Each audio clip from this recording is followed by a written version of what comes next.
Good afternoon. This is Carole Lathrop from the League of Women Voters, and I'm here for another segment of our program, League of Women Voters Presents Insights and Perspectives. And we have a very special guest here today, Carole Hutton, who is from the United Way, Silicon Valley. Welcome today, Carole. Thank you, Carole. It's a pleasure to be here. Yes. Tell us a little bit about your background and how you became CEO and president of the United Way. I have been president and CEO of United Way Silicon Valley for, well, it'll be 5 years in February, so it's been a little while now. That was a career switch for me. It was a change. I had spent 30 years in the newspaper industry, the last few here in San Jose, where I had worked for the former Knight Ridder, which a lot of folks probably still see the sign on what Yes. used to be the Knight Ridder building right Yes. on San Fernando. So after 30 years in the newspaper business, I decided that I wanted to transition into nonprofits, and this opportunity was available, and I was fortunate enough to grab it. Oh, well, I'm glad that you're here today and will tell us more about United Way. You know, I have a fuzzy image of United Way. When I worked many years ago, it seemed to me that United Way was a method of donating for the good of the community. Is that still true? It's still true, but we're so much more. United Way has evolved a great deal, particularly in the last decade or so. United Way Silicon Valley has actually been in Santa Clara County for 90 years. We were created in 1922, but we've had a variety of names. United Fund, Community Chest, United Way of Santa Clara County. We've been United Way of Silicon Valley for more than a decade now. And in the last decade, we've really revamped the way we do business with an eye toward making more impact on the community. So, 20 years or so ago, what United Way basically did was go into workplaces and help people make small donations through their payroll deduction, and then those donations were aggregated and spread around the community to a variety of nonprofit organizations doing just about anything a nonprofit might do. In the last decade, what we've done is actually assessed the needs of the community and focused our grant making and our own internal program work on more specifically meeting those needs. So we're very focused. We don't sort of spread money around just in general. We only do our own work and our grant making basically to meet what we believe are the most critical needs in the community. So you work with specific programs? We have programs inside United Way Silicon Valley, the largest of which is 211, which is a 3-digit dial, 24-hour, 7-day-a-week information and referral service that is distinct from other kinds of services or search engines because it's answered by a trained call center specialist. It's available in a multitude of languages. For example, there are call center specialists who can speak in Spanish, speak in English, speak in Vietnamese, speak in Mandarin. But then additionally, we have translation services for 170 languages because of the rich diversity of our community. 211 is a program owned and operated by United Way Silicon Valley, and it's a really critical link for services for individuals who might have any sort of need for a program that might be offered by government or by a nonprofit in the community. We also make strategic grants to a number of other nonprofit agencies that do work on helping people achieve what we think are the most critical needs. In Silicon Valley, we think it's most important to help families and individuals achieve self-sufficiency. It's a very tough place to get by, particularly if you don't have a significant income. So we think self-sufficiency is the #1 need. 1 in 4 households in Santa Clara County doesn't make enough money just to pay the bills, the basic bills. We're talking, food, rent, utilities. So we really work in a very focused way with a lot of partners around the community to help people achieve self-sufficiency. And that work really requires support for educational initiatives, because education is so foundational to making a decent income. Support for job training and even citizenship, because that can help pave the way toward access to better income. And support for access to health care, because an uninsured adult has a really tough time with one illness. Yes. And that can, sort of knock them out of the opportunity to achieve self-sufficiency. And who are some of the partners that you work with? We work with a variety of agencies all over the county. For example, when it comes to meeting basic needs, we work a lot with community service organizations that are on the ground. Here in San Jose, Sacred Heart Community Services is a very important partner. But there is need everywhere in the county. It is not limited to San Jose. And so, for example, folks are sometimes surprised to know that we work with Community Services Agency in Mountain View, and Sunnyvale Community Services, and West Valley Community Services, which is based in Cupertino. There's significant need in all of those communities. We work with them not only in terms of our support for basic needs, but also through our emergency assistance network. All of those agencies and many more, the Salvation Army, for example, Envision Shelter Network, those are all organizations that help people with crisis needs, and through the Emergency Assistance Network we fund that. But we also fund many of those agencies with what we call strategic grants, because one of our goals is to help stabilize families. You can't send someone to job training if they haven't eaten, and you can't expect someone to move the family forward if they're worried about how to feed the family or keep the family housed. So you've got to stabilize, you've got to have programs that stabilize people in crisis, and then look at the longer term solutions to the more persistent and pervasive problems. So for example, one of the organizations in San Jose that we work with very closely is the Opportunity Fund, which provides microloans to people who just need a small start to maybe launch a business of their own, or beef up the business they have, but they're really not a candidate for traditional financing from a mainstream financial institution. And all they need is that little bit, and that little bit sometimes can make the difference for them between success and failure. Yeah, a little boost up. Absolutely, absolutely. A microloan sometimes is all it takes. We also work with Opportunity Fund on a program called Start to Save, which is to try to get folks to build a little rainy day fund, because we find so many families live paycheck to paycheck, and one crisis, and that crisis can be the car breaks down or the refrigerator dies, and that crisis throws them completely into the financial abyss, and they cannot make it because they don't have a savings account, because they live paycheck to paycheck. Yes. Start to Save incentivizes and encourages very small amounts of savings and teaches families and individuals they can save a little bit at a time, and it will add up, and it can make the difference when that little unexpected crisis hits. Okay, starting with pennies, dollars, whatever. Exactly, exactly. You don't have to have thousands of dollars to put into a savings account. If you put $25 into a savings account, it adds up. Yes. And that's really what Start to Save is about. Although interest rates are very low at this point. That is true. No one's going to make a bunch of money now. It's going to take a long time to yeah. build that savings up. Yes. Well, I believe I've also read that you help with income tax preparation assistance? We do. One of the programs we do at United Way Silicon Valley is we run the Volunteer Income Tax Assistance Coalition for Santa Clara County. Now, that requires hundreds of volunteers, and in fact, they just kicked off for the next tax season this week, and the training is about to begin. And we'll have hundreds of volunteers at sites all over the county, from Palo Alto to Gilroy, who will work throughout tax season doing income tax returns for families and individuals. And the only requirement is they make less than $51,000 a year. So believe me, more than a third of the households in this area actually qualify.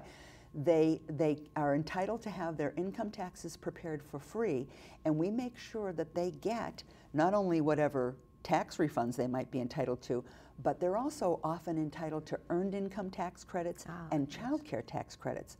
Last year, in doing this program, we brought back $7.1 million to the low-income community in Santa Clara County alone, just through those refunds and tax credits. Needless to say, that kind of money, you know, is incredibly significant.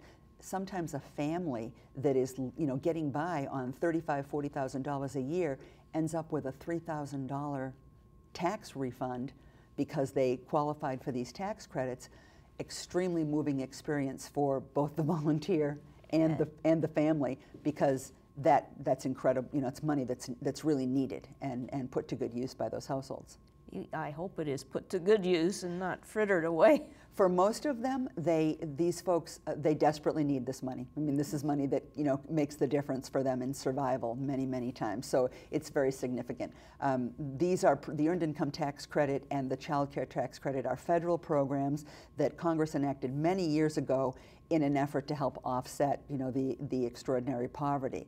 And one of the things we know is that we have a very high rate in California and in the Bay Area in particular of folks who don't, you know, who can't make ends meet, who struggle to make ends meet. And so we want to make sure that people are taking advantage of those federal programs, the Earned Income Tax Credit and the Child Care Tax Credit. And they should not be going to a paid tax preparer when they qualify for free tax assistance. They shouldn't have to spend that money. Yes.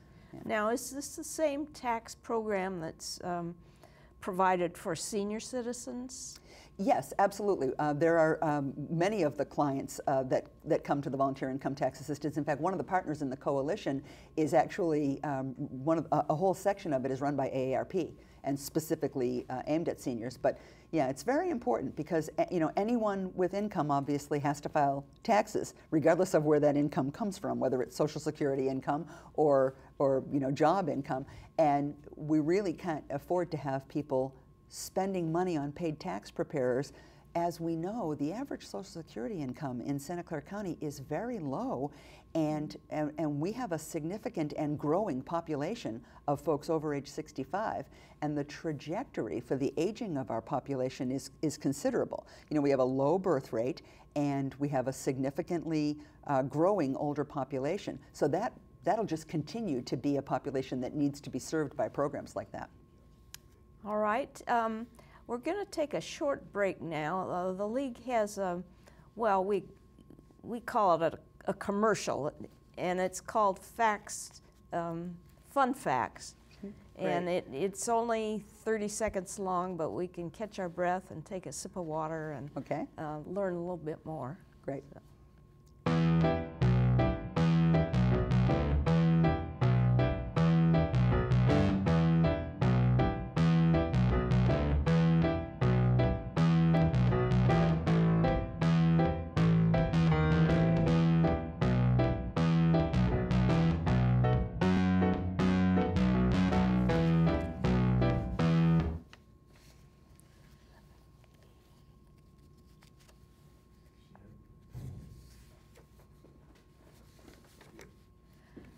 Okay, welcome back, and Thanks. We'll continue our conversation. I read on your website that you are involved in some education programs, and I need to know more about that. So clearly education is one of those fundamental building blocks, right? Education is what enables you to earn an income that will ultimately support the family. We've decided at United Way Silicon Valley that we need to start early because there's really a crisis in this county in terms of children producing enough children who can compete for the kind of jobs we have here. So we have these thriving technology you know, sector industries all over the place, and they import their labor from elsewhere in the world because they need this highly skilled labor, and we've got a double-digit unemployment rate in East San Jose. So, you know, that's a disconnect. It doesn't make sense. Well, we know that from accepted research in the education community that if a child is not reading at grade level by the end of 3rd grade, she is 4 times less likely to graduate. But if that same child who's not reading at grade level by the end of 3rd grade is growing up poor, is living in poverty, she's 13 times less likely to graduate from high school. Now, a high school dropout has very little prospects in today's economy. So we think of this as a solvable problem. So we've decided to focus on early grade learning, and we partner with a great organization in East San Jose called Grail Family Services, and with the Alum Rock School District, and in particular with a couple of principals in the Alum Rock School District. And we mentor kindergartners, first graders, and second graders on reading. These kids need to be given a little extra attention, a little extra help, because by the time they conclude third grade, they need to be reading at grade level. You know, educators say that from birth to grade 3, a child learns to read. But from grade 4 on, a child reads to learn. And if we don't get those kids to the point where they can really read to learn when they start 4th grade, they don't catch up. That's a solvable problem. So our decision was to partner with Grail and to recruit and train volunteers to do this mentoring. The volunteers talk about it with great affection. It's extremely rewarding for them to work with these children. We've now had children who've had the mentoring in kindergarten, in 1st grade, and in 2nd grade. They're in 2nd grade now, and we're starting to see some results. It's very gratifying to see that. Grail also works with the parents of the children in the program, because it's not enough just to teach the child in the classroom. You've got to reinforce that behavior at home. And at United Way, we've invested considerable effort in making sure that there are books in the homes of all these children from these schools, because we found many of them had no books in their homes. We've got to have books in the homes. You cannot expect a child to learn to read and to reinforce that behavior if it only happens in the classroom. It has to happen at home too. Yes. Yeah. Okay, now, is that program called Yes, We Can Read? Is that the same? Yes, that's Yes, We Can Read, and we work with the children. We make sure the children have books, and they have one-to-one mentoring.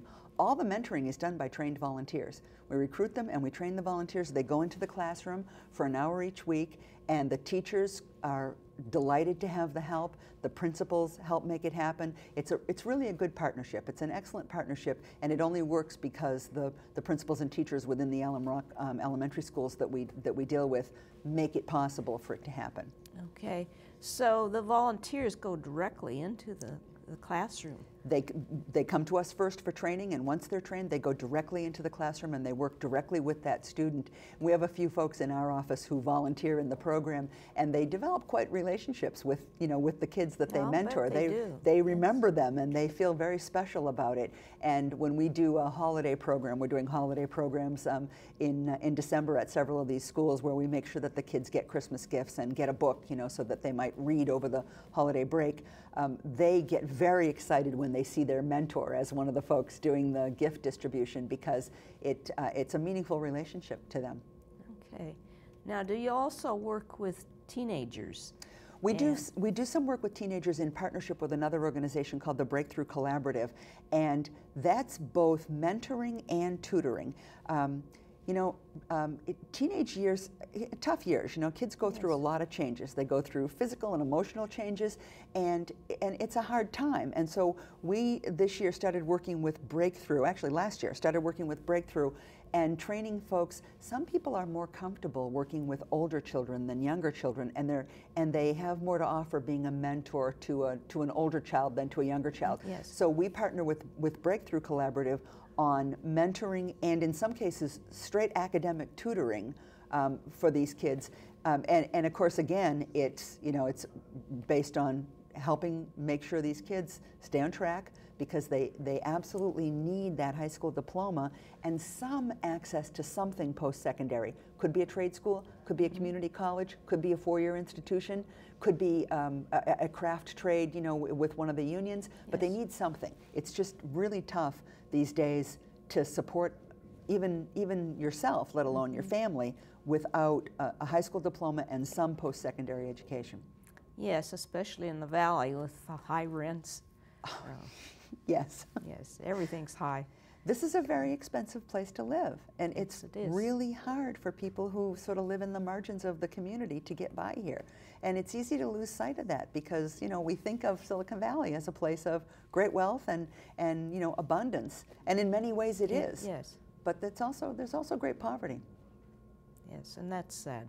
Mm-hmm. Yeah, it is. And one of the things we need to do, we need to make sure that more people in the valley are aware of it. It's very easy to come into this valley to work at one of the big companies or to go to one of the big universities and to not really know, to not see that there actually is a very, very challenged population. And it's a significant population, and it needs support, and it needs pathways out. You know, what we need to do is help people help themselves, and that's really our mission, is to help people help themselves. You got to give people tools and support and guidance, and make sure that they can help themselves get out of that you know, margin of poverty that they live in, so that it doesn't happen generation after generation. And we want to create the workforce of tomorrow, but we also want to create the civic leaders of tomorrow. We want to create, you know, the elected officials of tomorrow, you know, all of that. So it's not just a handout, but Exactly. it's a hand up, perhaps? Precisely. It's, you know, it's really meant to give people tools. We find people want the opportunity to help themselves. They do. They want the opportunity to achieve better income. They want the opportunity to do right by their families. They really do. But not everybody has equal opportunity in this community. That's simply a reality. It doesn't exist. So we have to try to level the playing field as much as possible. It's really, you know, it'll never be flat. It'll never be purely level, but we can create opportunities for people to help themselves, and that's what we do. Okay. Well, and you know, how can a person like me, I'm retired, how can I become involved? First of all, how can I contribute? Or how could I volunteer? We say there are three pathways, really, for an individual to get engaged in the community. There's giving, and we and all other organizations are always in search of donors, and we accept donations over the phone and on the web and in person in any way that we possibly can. There's volunteering, and we have numerous volunteer opportunities on our website and in our office all the time. And then there's also advocating, which is one that we don't want to overlook. Some problems can't be solved with just money. They need public policy. And we do public policy advocacy. We do push our legislators in Sacramento and in Washington, D.C.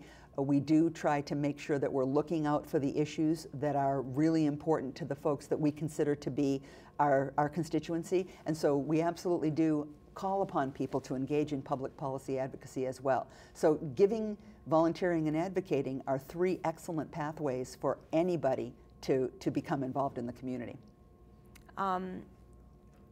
For advocating, do you provide training for that? We work with folks on what it is what issues we're advocating around and how to do it, yes. So it's not formal training like as in a classroom per se, not the same as the training we provide for someone doing tax returns, or the training we provide for someone mentoring or being a credit coach in our credit coaching program. But we do help folks with, this is what we want to say, this is how we want to say it, this is where this legislation is pending, and this is who to contact. Because we feel really strongly that legislators need to hear from people on these, you know, on these underrepresented populations. A lot of times, legislation that affects people who feel that they don't have a voice, you know, can slide through if people don't speak up. And we like to try to marshal the troops to speak up and get that word.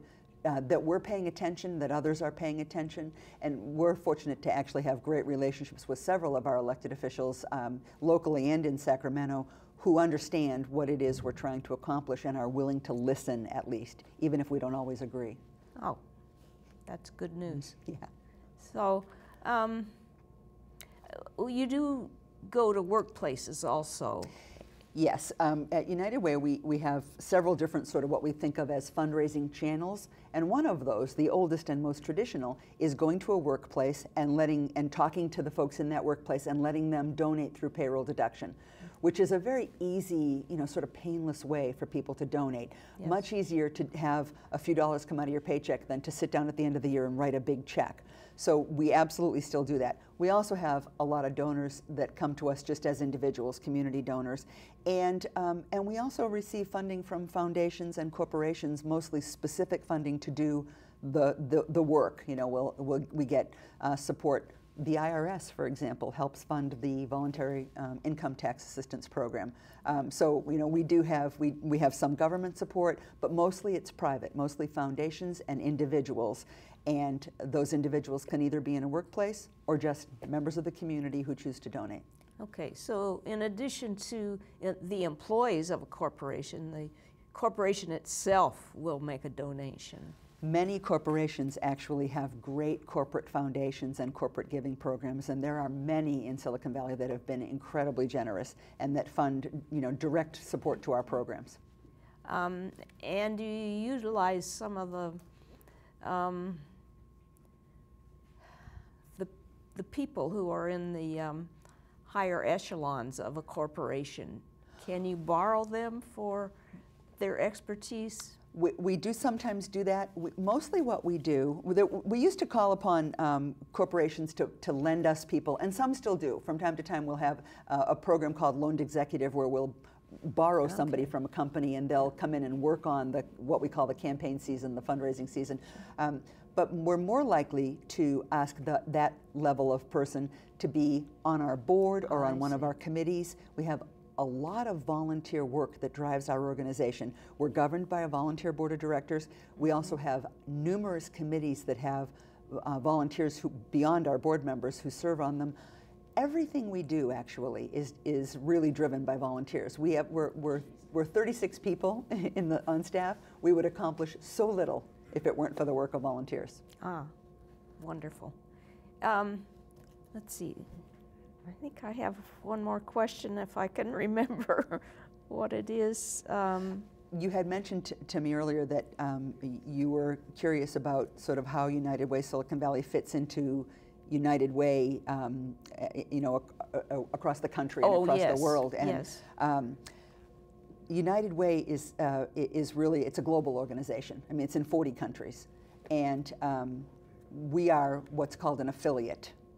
United Way Silicon Valley is one of 1,400 United Ways around the world. But we're locally governed, and all our decisions are made here, and we run the organization with a local board of directors. Okay. So you're fairly independent? Yes, yes. Okay. Thank you very much for being my guest today, Thank you Carole so Leigh much. Hutton. Thank you for having me. I appreciate it. Yes.